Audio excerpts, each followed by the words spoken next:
సామెతల గ్రంథము 1వ అధ్యాయము 10వ వచనం. నా కుమారుడా, పాపులు నిన్ను ప్రేరేపింపగా ఒప్పుకోకు నాయనా. పాపులు ఏం చేస్తారు? తాను చెడ్డ కోతి వనానంతా ఏం చేసిందట? చెడిపేసిందట. ఇప్పుడు పాపులు నిన్ను ప్రేరేపిస్తారు, నువ్వు ఒప్పుకోకు. ఏమంటారు పాపులు ఏమంటారంటే, నువ్వు తాగుతుంది మందు కాదురా నాయనా, ఏంటది?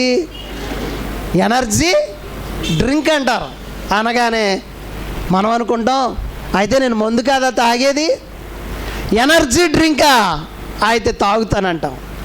అందుకే పాపులు నిన్ను ప్రేరేపింపగా, అంటే ప్రేరేపించడం అంటే నిన్ను నీ ఆలోచనలో, దుష్టుల ఆలోచన చొప్పున నడవకూడదు, కానీ వారు ప్రేరేపించగా నువ్వు ఒప్పకము. మాతో కూడా రమ్ము, మనము ప్రాణము తీయుటకై పొంచి ఉందాం. నీకు ఒక విషయం చెప్పనా? ఈరోజు మనం ఒకని చంపేద్దాం. ఆయన చంపేస్తే మన కాంట్రాక్ట్ ఎంతో తెలుసా? కిరాయి ఎంతో తెలుసా? సుపారీ ఎంతో తెలుసా? 10 లక్షలు. 10 లక్షలు. కాబట్టి మాతో కూడా రమ్ము, మనము ప్రాణము తీయుటకై పొంచి ఉందాం. మాతో రా. దుష్టులు ఆలోచన చొప్పున నడపగా పాపుల మార్గమున నిలువకూడదు. ముందు ఆలోచన ప్రారంభమైంది. ఫస్ట్ ఎరేసారు. ఏమని? మేము ఒకరిని చంపడానికి వెళ్తున్నాం, ఈరోజు కిరాయి ఎక్కువ ఇచ్చారు, సుపారీ ఎక్కువ ఉంది, నువ్వు కూడా వస్తే నీకు వాటా వస్తుంది అనగానే మనకేమనిపిస్తుంది అంటే, రోజు కూలి పని అంతా 1000 రూపాయలు, 700, 1000, ఒకేసారి 1,00,000 రూపాయలు వస్తున్నాయంటే మనిషి మనసు ఏమైపోతుంది? పాపులు నిన్ను ప్రేరేపించినప్పుడు, దుష్టుల ఆలోచన నీ దగ్గరకు వచ్చినప్పుడు నువ్వు ఆ ఆలోచనలో ఉండద్దు అంటే చాలామంది ఆ ఆలోచనలోకి వెళ్ళిపోయి మాతో కూడా రమ్ము, మనం ప్రాణము తీటికే పొంచి ఉందుము, నిర్దోషి అయిన ఒకరిని పట్టుకొనుటకు దాగి ఉందుము, పాతాళము మనుషులు మింగివేనట్లు వారిని జీవముతోనే మింగివేద్దాం, వాడిని చంపేద్దాం మనం బతుకుండగానే అన్నారట.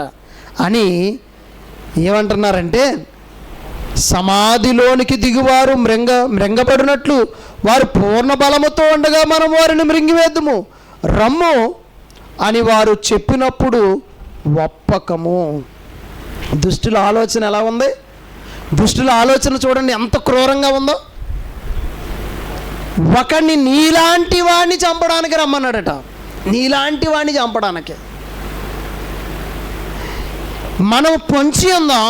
వాడిని చంపితే మనకి లాభం కలుగుతుంది కనుక ఆ ప్రణాళికలో, ఆలోచనలో మాతో కూడా రమ్ము అని ప్రేరేపించారట. ఇప్పుడు దుష్టుల ఆలోచన ఎంత భయంకరంగా ఉందో చూడండి. దుష్టుల ఆలోచన చొప్పున నడవక పాపుల మార్గాన్ని ఇప్పుడు నిలవకూడదు. ఇప్పుడు ఏం జరుగుతుందంటే చదవండి. పలు విధములైన మంచు సొత్తులు మనకు దొరుకును, మన ఎండ్లను దోపుడు సొమ్ముతో నింపుకుందాం. చంపేసి ఏం చేస్తాం? అక్కడ అన్నీ దోచుకొచ్చుకుందాం అని చెప్తే, నువ్వు మాతో పాలివాడై ఉండము. ఇప్పుడు ఏమంటున్నారు? నువ్వు మాతో పాలివాడవై ఉండము. మనందరికీ సంచి ఒకటే ఉంటుంది. అందరికీ సంచి ఒకటే అంటే ఒకటే సంచి అటుకెళ్తారు.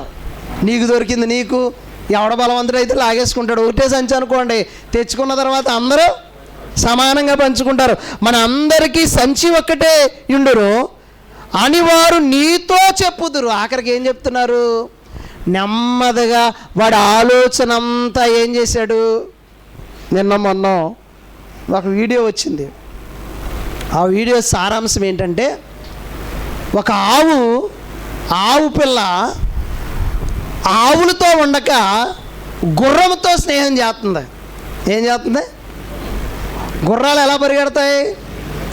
చాలా స్పీడ్గా పరిగెడతాయి. ఆ గుర్రాల పరుగు వెనక ఇది అటుతో స్నేహం చేసి చిన్న పిల్లది ఆ గుర్రాల వెనకాల పరిగెట్టడం మొదలెట్టింది.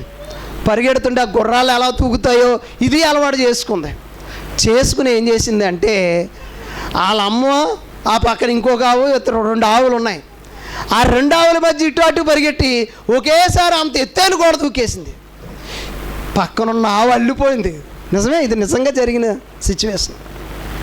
అంటే గుర్రాలతో స్నేహం చేసిన ఆవు పిల్లకి గోడలు దూకే అలవాటు వచ్చేసింది. చూసారా ఎలా కలిగింది? నెమ్మదిగా వాళ్ళ ఆలోచనలన్నీ మనకి ఎక్కిస్తుంటారనమాట.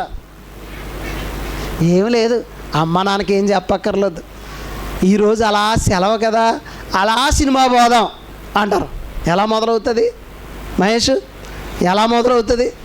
మా అమ్మ మా నాన్నకి ఏం చెప్పక్కర్లేదు, అలా వెళ్ళొచ్చేద్దాం ఒకసారి అంటే ప్రేరేపిస్తారన్నమాట. ఇంకోడు వస్తాడు పెద్దోడు, ఆడు ప్రేరేపిస్తే ఆ ప్రేరేపణ మాటలకి ఏదో టైంలో దుష్టుల ఆలోచన మన మీద ప్రభావం పడిపోయినప్పుడు ఇక చివరిగా ఏమంటున్నారంటే 15వ వచనం, నా కుమారుడా నువ్వు వారి మార్గమున పోకుము, వారు త్రోవల యందు నడవకుండా నీ పాదము వెనక తీసుకో.